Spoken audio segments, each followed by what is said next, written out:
It's 2026 in America, and power is still being exercised without responsibility, not understanding the lives of everyday people, not accountable to consequences, just power protecting itself and money being siphoned upward while the rest of the country absorbs the stress.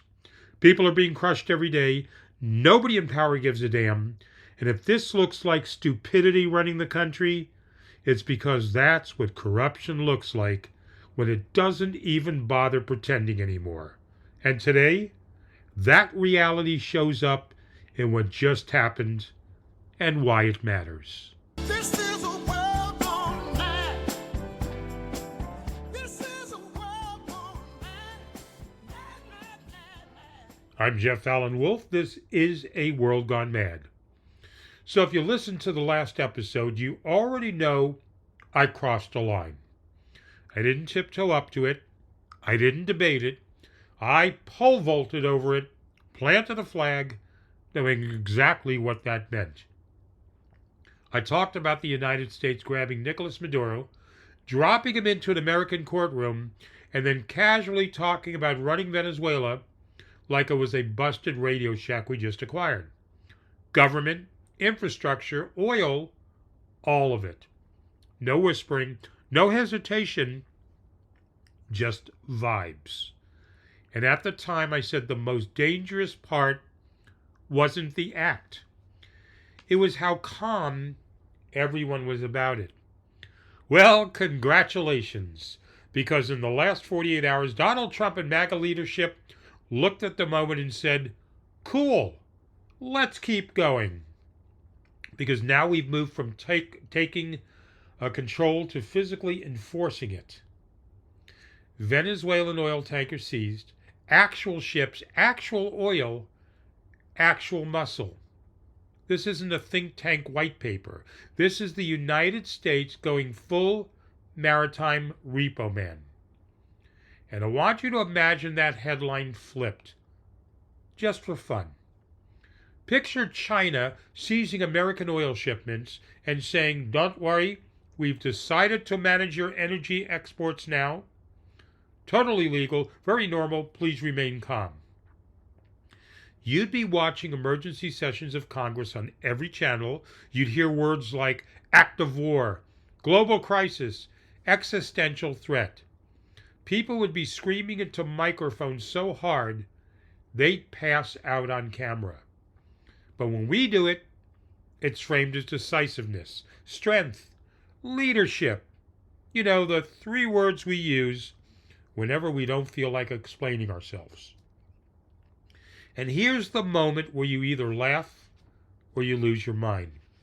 We're told this is about rules, sanctions, law, order.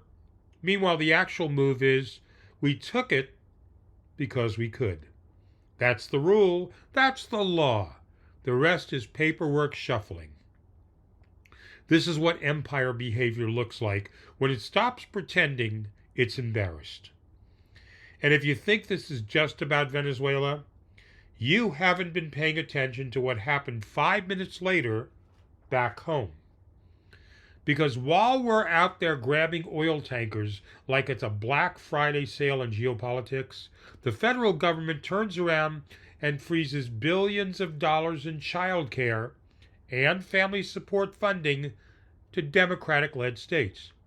Child care. Not missiles, not yachts, not defense contractors. Child care. And the excuse is the same old song. Fraud concerns, reviews, investigations. The greatest hits album of political justifications. Here's the fun part. If fraud were actually the priority, the response would be precise. It would be boring. It would target bad actors and leave families alone. This isn't what happened.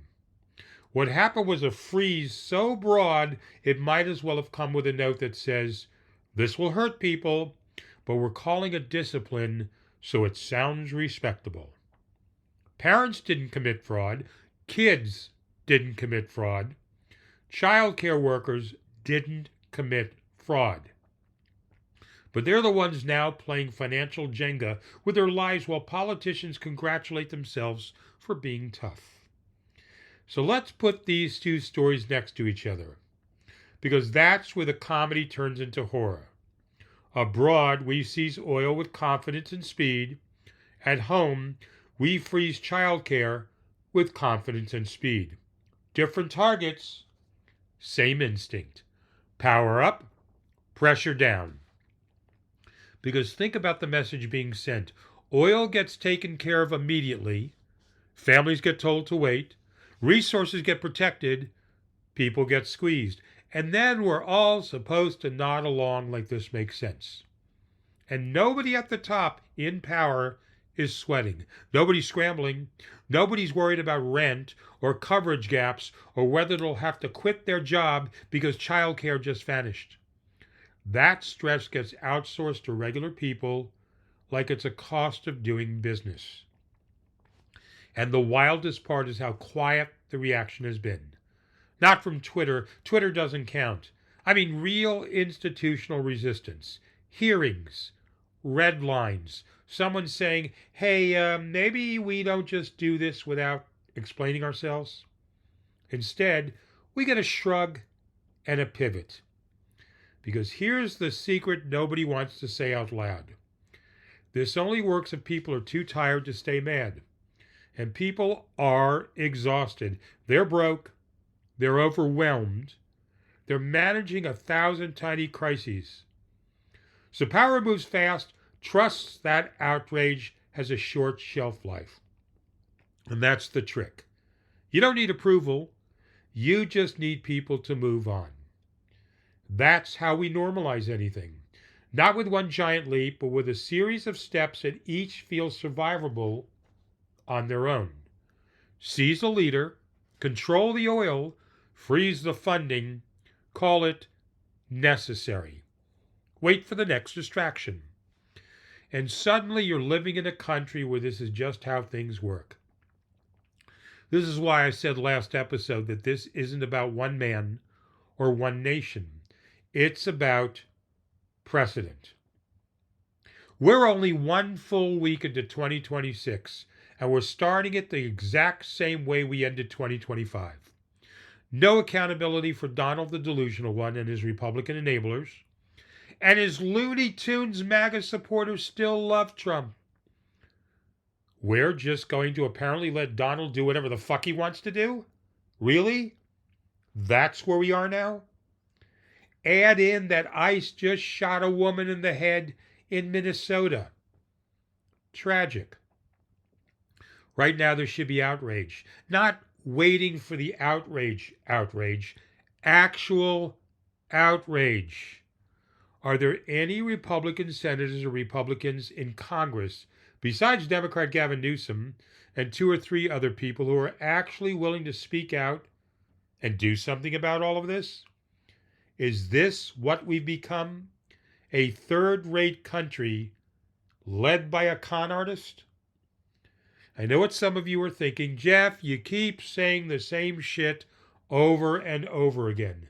Yeah, I am. Because the same shit keeps happening over and over again, with no change in direction. Does anyone honestly believe the midterms are going to fix all this? I hope I'm wrong, but I don't see it. Right now we have an unchecked dictator in charge, making moves left and right, and nobody seems to give a damn. Hell, they just cut Senator Mark Kelly's pay as punishment because he spoke out about soldiers disobeying illegal orders from a military superior. They seized another country's oil. They seized the country itself. Now they're seizing the ships. What's next? Do they decide to start rounding up people like myself and others who speak out against Donald the Delusional One? You, me, everyone else should be screaming at the top of our lungs about the fiasco sitting in the White House right now. And I shouldn't be getting silence. I shouldn't be getting crickets. I know people are burned out. I know people need mental breaks. I know people are listening. I see my download numbers for the podcast. But the lack of response, people, where are you? If you're upset, tell me. If you agree with what I'm saying, tell me. If you disagree with me, tell me. Tell me to go screw myself if you want. But silence and apathy are not what's needed right now. Yes, this is another one of my rants, but this isn't about support for my podcast. I truly appreciate you listening. This is about commentary from you, the listener. You have multiple ways to reach me. Text me, email me, leave a comment on whatever app you're using, leave a voicemail. I can't mold this podcast into anything better without feedback from you, from the Wolfpack listeners. You could take 60 seconds out of your day. I'm not Rachel Maddow. I'm not Lawrence O'Donnell. I'm not Jon Stewart. I'm not John Oliver. But at least they hear back from their listeners. So I'm asking respectfully, can I hear from you? Because it's been silent for way too long while absolute garbage keeps coming out of Trump and his MAGA leadership and enablers. I'm not mad at anyone listening to my podcast. It's very much appreciated, like I said. I'm asking for your feedback. I'm asking for your thoughts. Pretend I'm a Facebook page where a lot of you post multiple times a week your thoughts on your own page or on other people's pages. How about throwing a little love my way by texting me or emailing me or phoning me and letting me know what you think about what I've said on this episode or any previous episodes? That truly would be wonderful. I'm doing this podcast to be the spokesperson for a lot of people who don't have the energy or time to speak up. I'm glad to do this. I'm almost at 200 episodes and going on my third year. Many of you used to text me or write me or phone me, and that's dropped off a lot. My downloads are still there. You're still listening. I'm being heard everywhere, but the communication level has narrowed down to a tiny funnel. wolfpacktalks@gmail.com is the email. On the apps you're using, some of you can text me directly in the middle of the episode and let me know your thoughts. And if you do leave me a text through the app, could you please give me your first name, the city, state, and/or country you're texting me from? I got a lot of texts before, but the majority of those texts failed to leave a first name and where you're listening from. 833-399-9653 is the 24/7 toll-free anywhere in America and Canada. It's free, I said. It's a voicemail box. No one's going to bite you. No one's going to abuse your voicemail. But it would be nice to hear from some of you. I enjoy doing A World Gone Mad. And I hope all of you who listen to the end of each episode, not just skip through it and fast forward. The episodes are not long. I'm not asking you to invest hours each time. 25 minutes or less for each episode. Here's an update for the Wolfpack listeners. For all of you, I'm officially done with TikTok for a lot of reasons. A lot of people don't like TikTok. I don't like TikTok. I tried it there with the live show. I was successful, but it didn't fit me. The podcast and me did not belong there. Update, I'm now on YouTube. I hear some applause. Tuesday nights at 9 p.m., Thursday nights at 9 p.m. This is Mountain Time, Arizona. Sundays in the morning. I'll let you know the official time for Sunday mornings when I figure it out. Would love to have you there. And by the way, here's something cool, everyone. Because it's YouTube, you don't have to be there live unless you want to participate. You can click on the replay. That's one difference between TikTok and YouTube. Each live show is actually saved, and you can listen to the live stream anytime you want, just like you do in my podcast. Come on, Wolfpack listeners, let's get re-energized. 2026 is a crucial year before the midterms, and I need each and every one of you with your support. I said this last episode. You want in your face with the issues? That's me.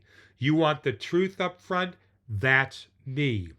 If you want podcasts that fake sincerity, chase outrage, and throw sensational headlines at you without doing their homework, you should probably listen somewhere else. But if you want honesty, if you want facts without fiction, if you want someone willing to call people out, whether they're Republicans or Democrats creating bullshit, that's me. Hopefully you stay for the ride, because I'm not slowing down and I'm not backing off. I'm Jeff Allen Wolf. This is A World Gone Mad, and I'm taking names and I'm holding these people accountable. Everyone, lock in, keep alert, remain skeptical, but most of all, stay hopeful.